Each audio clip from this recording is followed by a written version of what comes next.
ఏంటి సుబ్బారావు ఈ టైంలో వచ్చావు? డబ్బులు ఏమైనా కావాలా? మీ ఆశీర్వాదం కావాలి సార్. పుట్టినరోజా? రేపు నా పెళ్లి సార్. పెళ్ళా? పెళ్లి సార్. ఎందుకు? ఎవరైనా పెళ్ళంటే ఎప్పుడని అడుగుతారు, మీరేంటి సార్ ఎందుకని అడుగుతున్నారు? అందుకే అడుగుతున్నాను. ఎందుకు? భోజనానికి కష్టమైపోతోంది సార్. కుక్కను పెట్టుకో. ఇల్లు చూసుకోవడానికి కూడా ఎవరు లేరు సార్. కుక్కను పెంచుకో.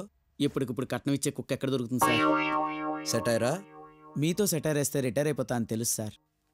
నువ్వెన్నైనా చెప్పు సుబ్బారావు, నువ్వు పెళ్లి చేసుకోవడం నాకు ఇష్టం లేదయ్యా. అందుకే సార్ మిమ్మల్ని పెళ్లికి పిలవట్లేదు. రిసెప్షన్కి వస్తే చాలు. మిమ్మల్ని ఎవడూ బాగు చేయలేడయ్యా. పొండి, నాశనం అయిపోండి. వాడు ప్రేమ అంటాడు, నువ్వు పెళ్ళి అంటావు, ఇంకోటి వచ్చి శోభనం అంటాడు. శోభనానికి ఎవరిని పిలవట్లేదు సార్. ఒక్క విషయం గుర్తుపెట్టుకో సుబ్బారావు, పెళ్ళంటే 100 ఏళ్ల పంట కాదు, ఎవ్రీడే మంట. Good night. Congratulations. Thank you. కొంపతీసి భాస్కర్ వస్తున్నాడా? నేనేదో మాట వరుస పిలిచానంతే, బలవంత పెట్టలేదు. అయితే ఖచ్చితంగా రాడు. సత్యం. నమస్తే sir. Congratulations. Thank you sir.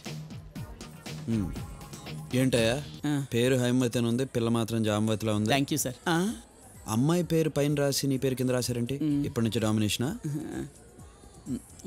సర్లే, అయిందేదో అయిపోయింది. ఓ 2-3 నెలల్లో విడాకులు అవి నేను ప్లాన్ చేస్తాను, నువ్వేం కంగారు పడకు. ఇంతకీ ఈ పెళ్లికి నువ్వు ఒప్పుకున్నావా, ఒప్పించారా? వస్తున్నాను హైమా. అమ్మాయి ఎంతవరకు చదువుకుంది? ఇంటర్మీడియట్తో ఆపేసిందండి. డిగ్రీలో ఎవడో ర్యాగింగ్ చేశాడని కొట్టింది. వాడు కొంచెం సీరియస్ అయిందిట. గొడవలు ఎందుకని. ఎందుకైనా మంచిది నువ్వు కొంచెం జాగ్రత్తగా ఉండు. వెళ్ళు, కాసేపు ఆగితే ఇంకెలా పిలుస్తుందో. ఇందుకేనయ్యా పెళ్ళొద్దనేది. అసలు పెళ్ళామంటేనే ప్రాబ్లం. సార్ మందా? Yes sir. నేను జనరల్గా తీసుకోను, ఏదో ఫార్మాలిటీకి అప్పుడప్పుడు. బాలేదయ్యా, చాలా లైట్గా ఉంది. స్ట్రాంగ్గా తీసుకురాను ఏమనుకో. Okay sir. Actually I don't drink. అవును, ఇందాక ఏం చెప్తున్నా? పెళ్ళామంటేనే ప్రాబ్లం అన్నారు సార్. కరెక్ట్. తాళాలా కడతా సార్? స్ట్రాంగేనా? అవును సార్. బాగుంది, ఇంకోటి తీసుకురా. షూర్. జనరల్గా నేను తాగను. ఇందాకేం చెప్తున్నాను? తాళి ఎలా కడతావు? వంగి కడతాం సార్. చూసావా, అంటే బెండింగ్ ఇక్కడ నుంచే స్టార్ట్ అయిపోయింది అన్నమాట.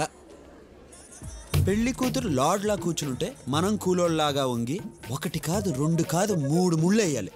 Female domination. సార్ కొంచెం డీటెయిల్గా చెప్పండి సార్.